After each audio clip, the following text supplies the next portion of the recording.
Rose here. Hey, just want to kind of give my last thoughts about the Browns Chargers game.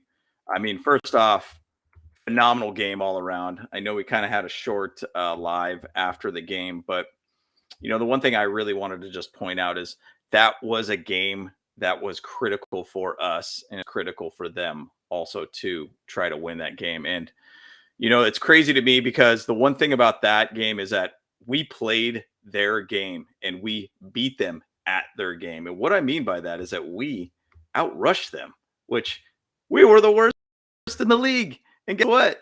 We did better than them. 238 rushing yards total as a team versus 213 rushing yards. I mean, amazing to be able to see that. I mean, Austin Eckler, hats off to them. Phenomenal game all around. Time of possession for the game was pretty much almost dead even 29 minutes 58 seconds for the Chargers, 30 minutes and 2 seconds for the Browns. So pretty evenly matched aspect, but it's amazing to be able to see that our run game gelling. Austin Eckler with a 16 carries, 173 yards, one touchdown, average of 10.8 yards a carry. That is phenomenal. He had one huge career run of 71 yards. Great to be able to see that. Now, Joshua Kelly, great to see him as our RB2.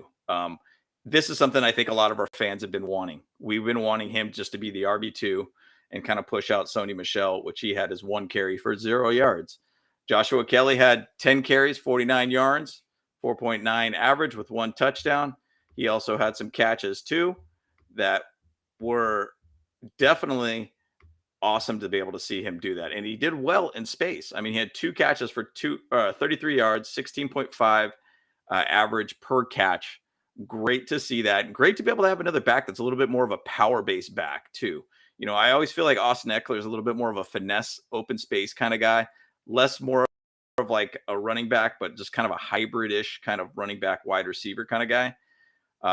But good to be able to see Joshua Kelly really growing into his own and really see him grow as a running back with this team. And Austin Eckler on top of that too had 4 catches, 26 yards, 6.5 average with one touchdown. So great thing to be able to see that in that aspect of the game working. I mean, with Justin Herbert with his rib injury, which seems like it's not even a problem anymore for some reason.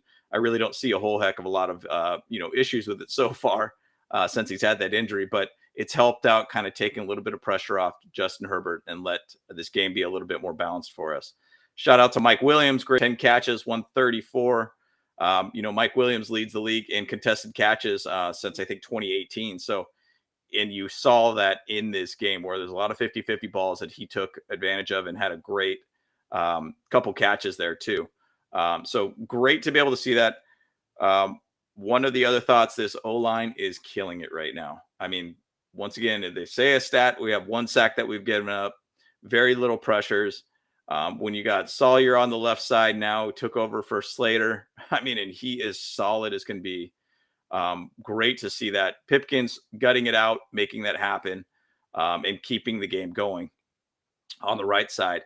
I mean, it's great to be able to see an O-line like this. It's been a very, very long time, my friends, since we've had a good O-line. And it's great to be able to see guys that we could actually drafted in this last draft produce the way they have produced.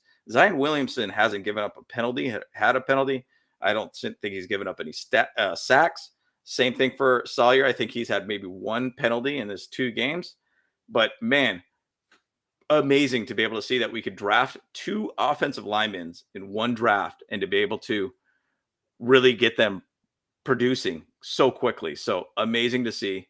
Our defense wise, I mean, it wasn't the prettiest of game, but we made it happen. Really, the Alohi Gilman interception is what pretty much made this game go in our favor. Now, everybody talks a lot about this whole Brandon Staley going for it on 4th down. The analytics show, yeah, it's kind of dead even almost to be able to either punt it or try for it.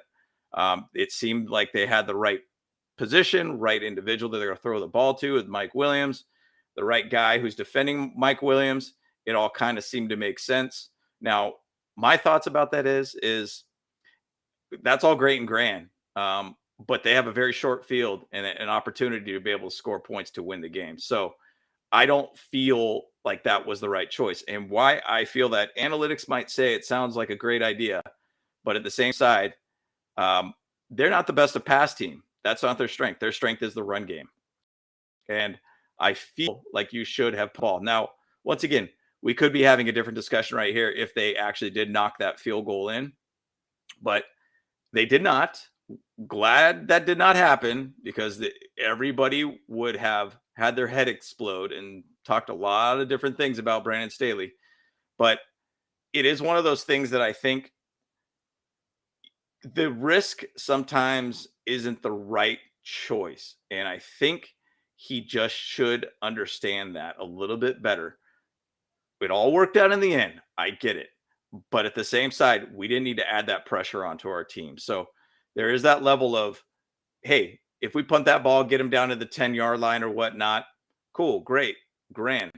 They have a long field. They don't have the best pass game out there. They're a run first base type team. So anyways, they were very close in that position where they were in their goal on the 45-yard line, 48-yard line, I believe.